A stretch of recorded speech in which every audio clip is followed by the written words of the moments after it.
Fala galera, bom dia a todos. Pessoal, bom dia a todos. Aqui é nossa primeira aula desse quarto bimestre, tá? Para vocês aí do primeiro ano.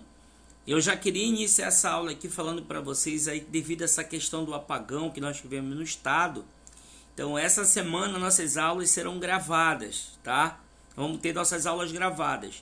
E com relação à entrega do trabalho do terceiro bimestre, nosso último trabalho, as pessoas me perguntaram, professor, como é que vai ficar agora que eu perdi devido à questão do apagão? Como é que nós vamos fazer? A situação é a seguinte, que é que eu quero combinar aqui. Já está reaberto na verdade, lá pelo Proesc para vocês mandarem para mim o trabalho digital. Para quem não conseguir mandar pelo Proesc, você pode ir até a escola também e enviar esse trabalho por lá.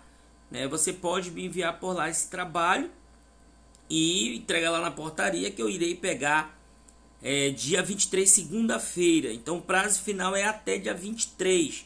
Creio que é segunda-feira, segunda ou terça, é dia 23. Então você pode me reenviar esse trabalho. Pode anexar também os livros que já estão reabertos para vocês aí, lá no Proesc Atividades. Façam a foto do livro e anexe lá os arquivos e anexar lá para a gente estar recebendo aí esse material. Joia? Então é isso mais ou menos que eu tenho para falar para vocês. E hoje, pessoal, assim, a gente inicia o nosso quarto bimestre e o terceiro bimestre, a gente após a entrega, a gente já vai lançando as notas dos senhores.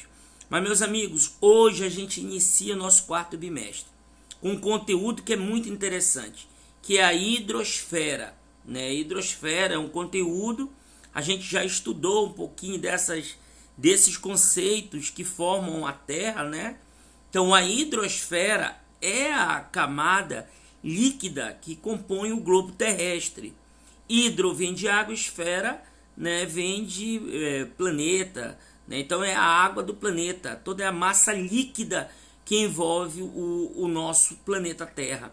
Então, assim, é o nosso primeiro conteúdo para você tentar entender aqui. Professor, com relação à hidrosfera que o senhor está falando aí, que é essa massa líquida, como ela se encontra e se comporta dentro do globo terrestre? Olha só, gente, a água ela pode ser encontrada de três formas: líquida, gasosa e sólida. A gente pode encontrar a água nessas três formas. E aí forma o chamado ciclo hidrológico, que nós já vamos falar aí na frente. Beleza? Então, para você ter uma ideia, deixa eu abrir aqui para vocês. Olha só, com relação à distribuição da água no planeta. E aí vocês já dão uma olhadazinha aí como que esse líquido está distribuído hoje dentro do nosso planeta Terra. Para vocês terem uma ideia, dos 100% da massa líquida da Terra, 97,2% é água salgada, está nos oceanos. E aí nós temos menos de 1%, para vocês terem uma ideia, desse restante, menos de 3%, é água doce, que aí vai se encontrar na forma de gelo, em lagos, lagoas e na água dos rios. Então, para vocês terem uma ideia, então menos de 3% da água do mundo ela é água doce. E aí, como eu expliquei para vocês, a gente vai encontrar aí dentro desses lagos, a gente vai encontrar em forma de gelo e água subterrânea também, que a gente vai encontrar aí próximo dos rios aí. Então, hoje essa é a distribuição. Professor, eu estava acompanhando uma aula que o senhor, por exemplo, falava com relação à questão que alguns países já estão usando água, por exemplo, água salgada para irrigação e até mesmo para o consumo. Isso procede? Procede. Nós chamamos esse processo de dessalinização. É uma tecnologia que ela foi criada ali naquela região do Oriente Médio. Ali o país Israel desenvolveu a tecnologia na década ali de final da década de 90 e início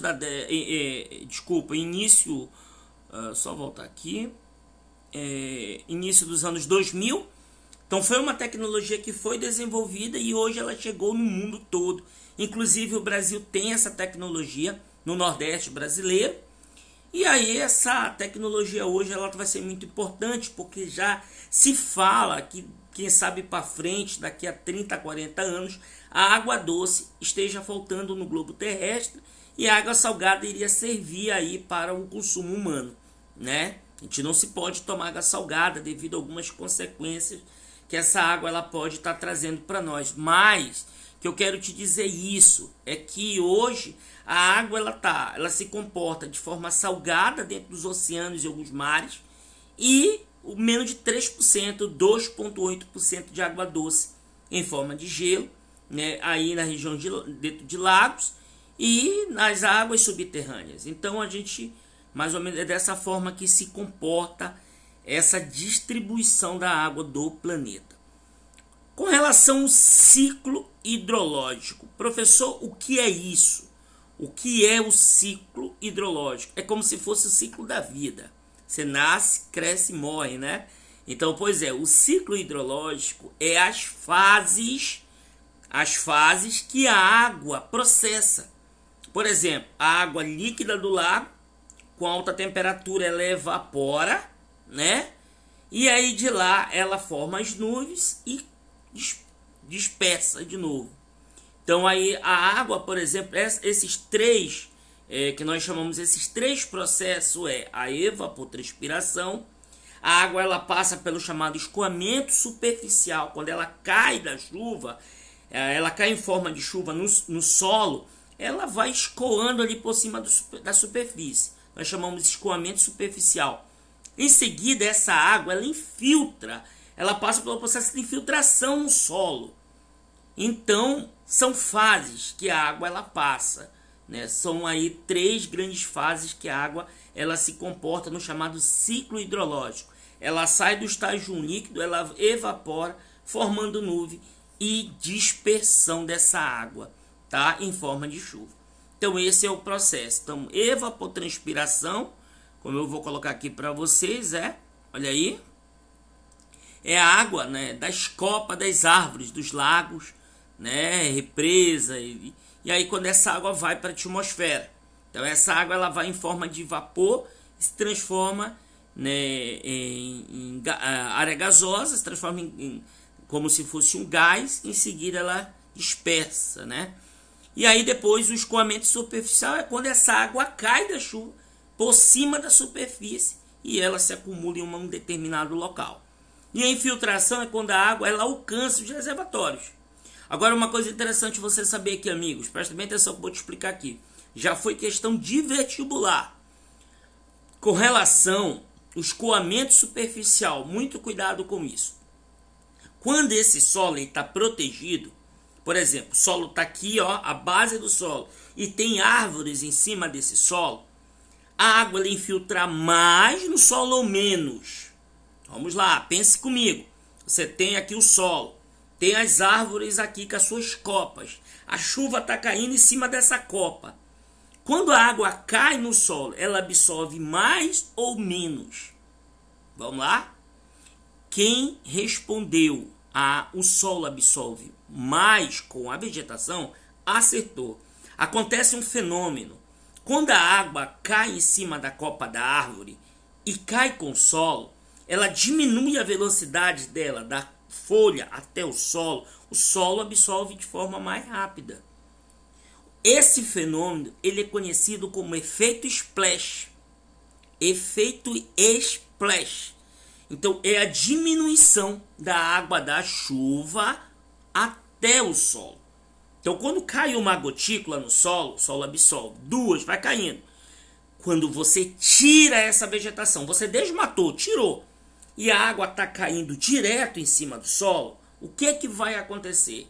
Esse solo não cria tempo para absorver a água. A água ela vai escoar por cima desse solo, vai lavar esse solo. Nós chamamos isso de lixiviação. Ele lava o solo tirando os nutrientes, os resíduos, e esses resíduos se acumulam em um determinado local. que nós vamos chamar de assoreamento. Então, o escoamento superficial ou a lixiviação é quando a chuva bate no solo e ela vai lavando o solo. Lixiviou, lixiviação, lavagem do solo. Então, essa água suja, ela vai se concentrar em um determinado local. E aí ela pode ir para um bueiro, pode ir para um lago, que vai assorear. O que é assorear, professor? É entupir. Ele vai se acumular. Por isso que os canais têm que ser dragados. Tirar aquela lama dali, que é a água que vem das regiões mais altas para dentro do canal. Muito atento para isso. E aí acontece o seguinte, quando esse solo não tem a vegetação, olha o que eu estou te falando, e a água está impactando o solo, teremos um efeito erosivo. Esse solo ele vai erodir, vai ter uma erosão, aí causando ravinas, vossorocas, pipingues, que a gente vai falar lá para frente. Quando você vê aqueles buracos no solo, pode ver que a maioria desses buracos está associado porque o solo não tem vegetação. Beleza, galera? Então, algumas dicas que eu estou dando para você. Então, quando você ouve falar assim, olha, desmoronou o morro no Rio de Janeiro. O que aconteceu? Aquele morro, ele não tinha mais vegetação. Pode ver que onde desmoronou, tinha casas, porque eles desmataram para construir as casas. O solo ficou desprotegido. E com excesso de chuva, carga de água nesse solo, esse solo veio abaixo, causando essas tragédias que a gente acompanha quase que diariamente no período invernoso, tanto no Amapá quanto no Rio de Janeiro, que tem um dos solos, o relevo carioca, ele é a grande maioria feito de montanhas, é um relevo montanhoso. Então a parte da população pobre, que não pode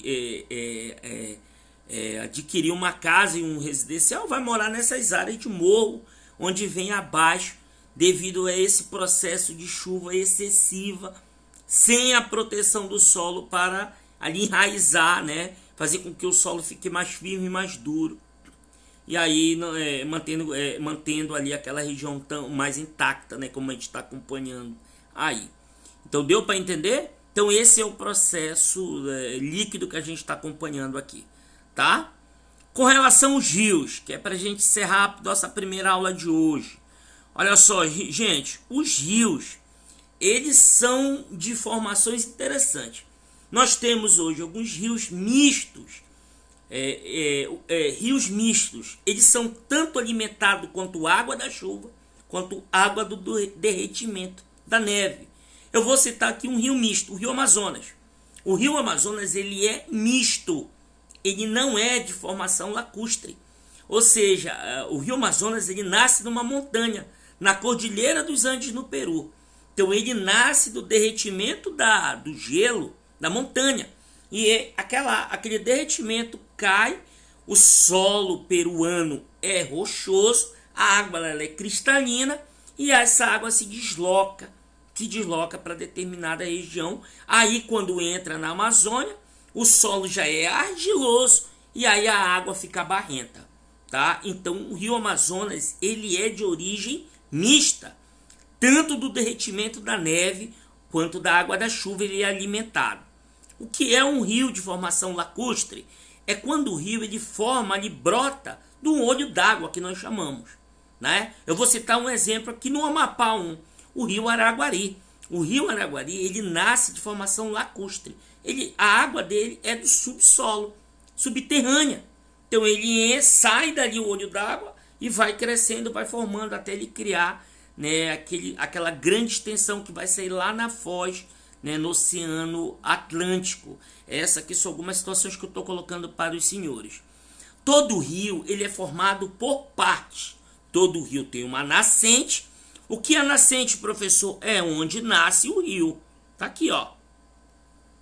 Esse rio ele tem um curso, que é de onde ele nasce e ele segue, né? Ele tem as suas margens, tanto direita quanto esquerda.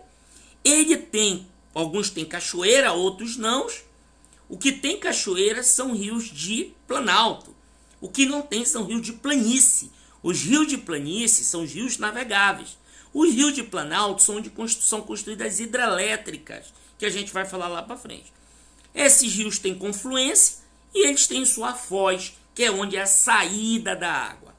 O rio ele pode ter um curso superior ou alto curso, ele pode ser um rio de curso médio e pode ser um rio de curso inferior ou de baixo curso, tá? Então assim, os rios hoje eles são essenciais, né? Tanto para nossa economia, porque parte dos rios são navegados, é por onde é escoada a produção para diversas cidades, principalmente o Brasil, a Amazônia hoje, o rio Amazonas é o rio principal, mas ele tem mais de 1000 afluentes que compõem a bacia amazônica, como nós chamamos. O rio Amazonas ele é o maior rio do mundo, em volume e em tamanho. Ele não era em tamanho, mas isso foi corrigido no início dos anos 2000. Era o Rio Nilo. Hoje o Rio Amazonas ele detém das duas maiores. É o maior em volume d'água e o maior também em tamanho, né? E isso são algumas situações que eu quero colocar para os senhores aqui, tá? Então o Rio Amazonas, quando cair alguma questão para vocês aí, saibam que o Rio Amazonas ele é o maior tanto em tamanho como em volume de água. Beleza, gente? Então aqui a gente falou um pouquinho sobre os vales dos rios, são regiões ali próximas, onde parte da água desse rio deposita, né? A vazão de um rio, né? O que é a vazão do rio? É onde sai o pontapé inicial dessa água, né? Na verdade, o volume dela, aquela dispersão da água dela, o volume. E o regime de um rio, né? Como vocês sabem, é a medida onde esse rio ele desemboca, né? Falando isso para vocês. Beleza, gente? Então na aula de hoje a gente para por aqui. Na próxima aula de sexta-feira a gente pontua mais algumas coisas para vocês sobre a hidrografia. Aí a gente vai falar um pouquinho do tipo de drenagem e de escoamento desses rios, para onde eles se encaminham aí. Um abraço a todos. Tchau.